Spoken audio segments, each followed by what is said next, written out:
सच्चिदानंद रूपाय विश्वोत्पत्त्यादि Hathaway तापत्रे विनाशाय श्री कृष्णाय वयम् नमोस्तुते व्यास विशाल बुद्धे पुल्लारविंद यतपत्रं नेत्रं येन त्वया भारति तैलपूर्णं प्रज्वालितो ज्ञानमय भागवत जी ने वंदन। व्यासपीठाधीश्वर पूज्य शास्त्री जी ने चरणों में वंदन। माता जी ने वंदन। संतो महंतों ने मारा वंदन। संगीतकार मित्रों ने पण खूब धन्यवाद, वंदन, शुभेच्छा।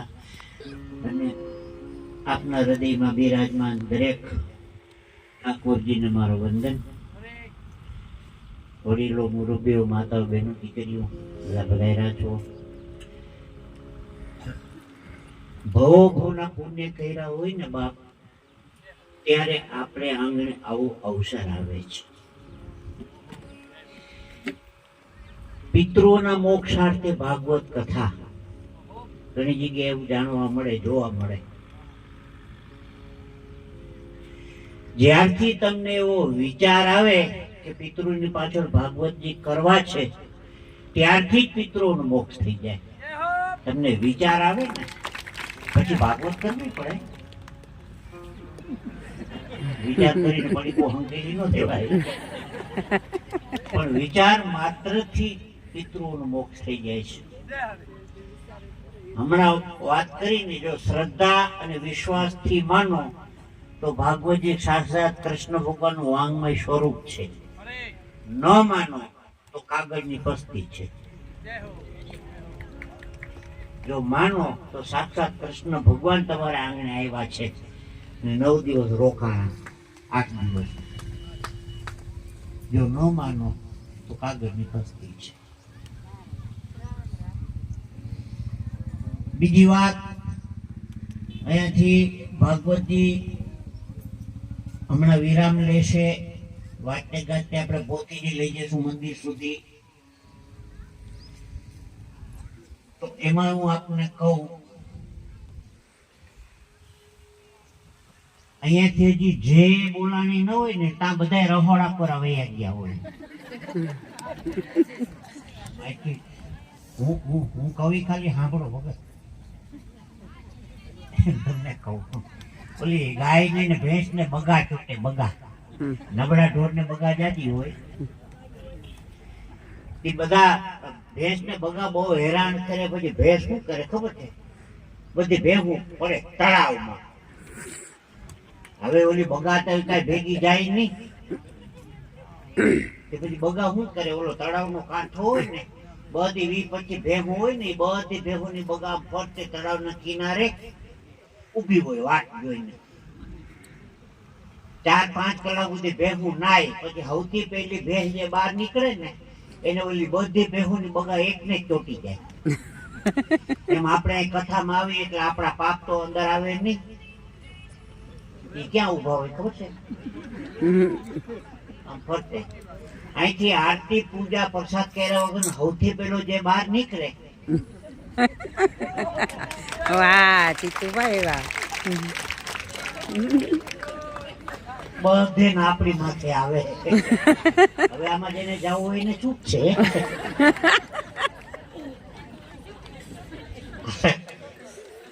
સમજવા જેવું છે। બીજી વાત, ઘણા કે ને મારી પાસે સમય નથી, કોઈને ન કેવું। સમય, સ એટલે શ્રીનાથજી, મ એટલે મહાપ્રભુજી અને ય એટલે યમુનાજી। દરેકના જીવનમાં ત્રણેય સ્વરૂપ બિરાજમાન છે। સ એટલે શ્રીનાથજી, આ વૈષ્ણવ સંપ્રદાયમાં સ એટલે શ્રીનાથજી, મ એટલે મહાપ્રભુજી, ય એટલે યમુનાજી। દરેકના જીવનમાં બિરાજમાન છે, માટે કોઈ દી સમય નથી એમ તો કોઈને કેવું જ નહીં। ટાઈમ નથી, ઇંગ્લિશમાં બોલવાનું, ટાઈમ નથી, સમય નથી એમ તો બોલવું જ। સોમનાથના દરિયામાં એક બે દરિયાના મોજાની સેલ્ફી પાડવા ગયા, મોજાની આવી, બેનની ન આવી।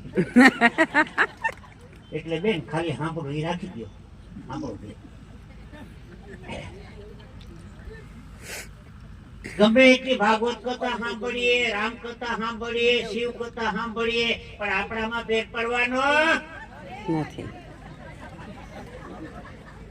કોને ના પાડી અહીંયા આવો તો?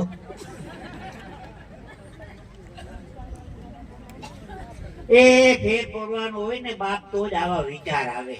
ફેર પડવાનું હોય ને તો જ આવા વિચાર આવે. આ વિચાર કેવો આ ન થાય. ફેર પડવાનું હોય તો જ આવા વિચાર આવે. કોઈને કેવું નહીં ફેર નહીં. આમ બોલાઈ જાય કોક વાર તો સાચું બોલાઈ જાય. મંદિરના ઓટલે 4-5 ડોશીઓ બેઠા હતા. મંદિરના ઓટલે હાવ શાંતિથી છાનામુના બેઠા હતા. મેં કીધું કેમ ડોશીઓમાં કોઈ વાતો નથી કરતા? મને કે કોની વાતો કરે? બધી અહીંયા જ છે. એ કદી આગે પાછી થાય તો મંદિર એ હાટો મંદિરના ઓટલા દીધા છે. મંદિરના ઓટલા શું કામ દીધા છે? તમે ભગવાનના મંદિરે દર્શન કરવા જાઓ, ભગવાનના સ્વરૂપના તમે દર્શન કરો. ઘણા ભગવાનના મંદિરે જઈને આંખો મીચીને પ્રાર્થના કરે. ના, આંખો ઉઘાડી રાખી ભગવાન ઠાકોરજીના સ્વરૂપના દર્શન કરો. પછી કોઈ પણ મંદિર હોય, રામદેવ પીર હોય, કૃષ્ણ હોય, રામ હોય, હનુમાન હોય, કોઈ પણ ભગવાન હોય, આંખો ખોલીને ભગવાનના સ્વરૂપના દર્શન કરો. પછી બહાર આવીને ઓટલે 5 મિનિટ આંખો બંધ કરીને પછી જે સ્વરૂપના દર્શન કર્યા હોય ને એ સ્વરૂપ આપણે મનમાં ઉતારવાનું. એટલા માટે થઈને ઓટલા આપ્યા છે. હવેથી ધ્યાન રાખજો, પંચાયત કરવાની. જોકે તમે તો કરતા જ નથી. આ તો આ મને લાઈનમાં આવી મારે કેવું પડે. એક એનો લીમડાના ઝાડમાંથી ચડી ગયો ને એ ચકલીએ માળો કર્યો હતો. એ ચકલીનો માળો કબૂતરના માળામાં મૂકીને કબૂતરનો માળો ચકલીના માળા. મેં કીધું હું કરાય? મને કે દર્શનભાઈ શાસ્ત્રીની કથામાં ગયો તો ને શાસ્ત્રીજી માળા ફેરવવાનું કીધું. તારો બાપ આ માળા ફેર કીધું. તમારે અહીંયા રિવાજ છે મોડાવી આગળ બેસવાનું?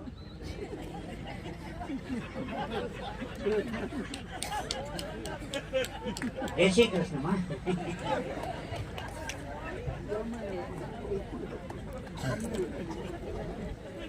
ના, ગામે ગામના રિવાજ નોખા હોય. તમારે કદાચ હોય ને મોડાવી આગળ પરમુખ કોઈ પાછા કોઈ ના નો કરે. એ મારી માફ કરજો.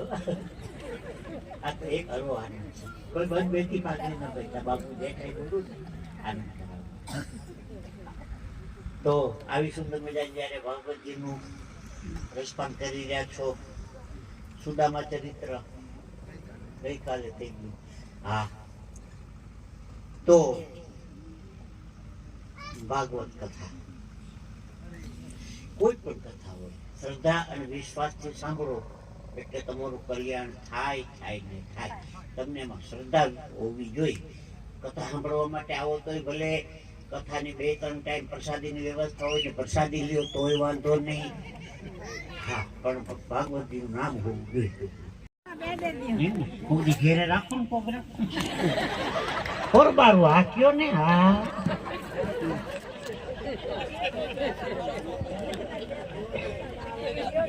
એ મારી બાપ એ ડોહીમાં બસમાં નહોતા ચડી શકતા. મારો દયામણો સ્વભાવ જન્મ પહેલાનો.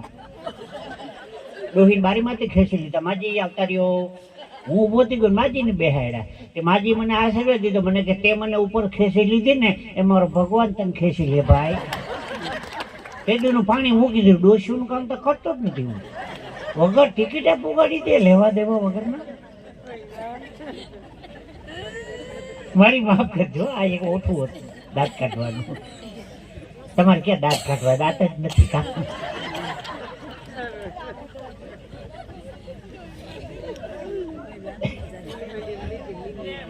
એ ભગવાનના મંદિરે ડોહીમાં જાતા હતા, કેળાની લારી હતી. દીકરા કેળાનો શું ભાવ? તો કે 30ના ડઝન, 20ના ડઝન, 10ના ડઝન. દીકરા 10ના ડઝન વાળા કેળા દે.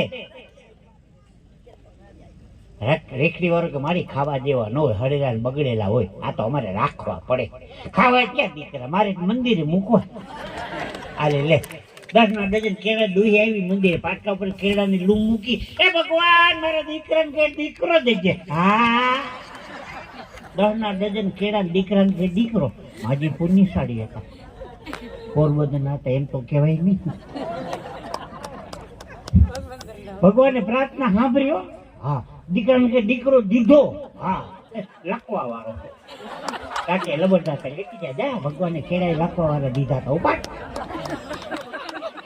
तन की जाने मन की जाने जाने जीत की चोरी उनके आगे क्या छुपावे जिनके हाथ में जीवन डोरी ए नकलंग भगवान 1000 हाथ वाળો અંદર બેઠો બેઠો તમને દેવા બેઠો છે. આપણે 2 હાથ વાળા બાપ હું એને દેવાના હતા, 2 હાથ વાળા હું દેવાના હતા એને. કેળાની વાત આવી ને, આમાં ભાગવતજીમાં એક પ્રસંગ વિદુરજીનો અને સુલભાજીનો આવ્યો હતો. હા હા એ 56 મેવા મૂકી દુર્યોધનના કૃષ્ણ ભગવાન વિદુરજીને ઘેરે આવ્યા. કાકી કાકા કહેતા તો ઠાકોરજી, હા કાકી ભૂખ લાગી છે. હવે તાત્કાલિક ઓચિતા કોક બાયના ખખડાવે એમ ભૂખ લાગી ક્યાંથી, પણ ભાજી હતી, ભાજી ખાધી. કાકી ભાજી ચડતા વાર લાગે, થોડી ભૂખ લાગી. પછી કેળું ઠાકોરજીની સામગ્રીમાં ધરાયું હતું, એ કેળું આપ્યું. હમણાં કેળું ખાવ ત્યાં સુધી ભાજી બની જાય. કેળાની ભાવ એટલો બધો આવી ગયો ને, કેળાનો ગર્ભ કાઢીને ફેંકી દીધો, છાલ ખવડાવી. ભગવાન છાલ ખાઈ ગયા, એ છાલનો પ્રસાદ થયો. આ કેળાની છાલ ઉપર પગ મૂકે માણસ લપટે શું કામ? એટલે બીજી કોઈ ફળની પ્રસાદી ઉપર તમે પગ મૂકો તો લપટશો નહીં. કેળાઓની છાલ ઉપર પગ મૂકો હાડકા ભાંગે. શું કામે? ઠાકોરજીનો પ્રસાદ હતો ને એની ઉપર તમે પગ મૂકી. હા બહુ નાની નાની વાતો જો. હવે આ જો પ્રસંગ તમે સાંભળો ને અમે સાંભળો લ્યો, અમે વાત ગોતી લઈ કે ક્યાંથી શું મળે છે અમને. ને એક દાખલો બીજો.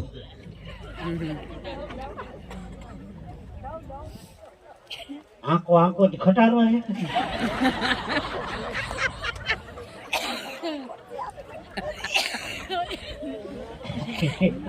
ના પણ આમ સાંભળવા વાળા પણ એવા શાસ્ત્રી ભક્તગણો એમ છે ભાઈ, આમ થાય કે કલાક 1.5 કલાક બોલ્યા જ કરી ચૂકો. કારણ કે આવા અટાણે એ દુનિયાના સંગીત તખ્તા ઉપર બેસનારો કોઈ પણ સંગીતકાર તાનસેન મહાન નથી, મહાન છે કાનસેન. એ સારું સાંભળે છે. કાનસેન સાંભળવામાં તૈયાર ન હોય તો તાનસેનની કોઈ તાકાત નથી. અમારા કરતા આપ દરેક શ્રોતા મહાન છો, જેના થકી અમે ઉજળા છે. એ ખાવા વાળા ન હોય તો અન્નક્ષેત્ર વાળા શું કરે? 500 માણસનું બનાવ્યું પણ ખાવા વાળા તો જોઈ ને. એટલે અન્નક્ષેત્ર ને કે આવું ભોજનશાળા ને ઉજળું બનાવવા વાળા ને શ્રોતાની જરૂર હોય જ છે આમાં. હા તો એક દાખલો છેલ્લો. પતિ પત્ની 2 જણા પોતાની 4 વ્હીલ ગાડી લઈ સફર કરતા હતા. એમાં એક આતંકવાદી ભટકાણો. ભાઈ મોબાઈલ મૂકી દેજો ઓલી બાજુ સામે, ઓલી બાજુ મોબાઈલ રાખી. એટલે આવે.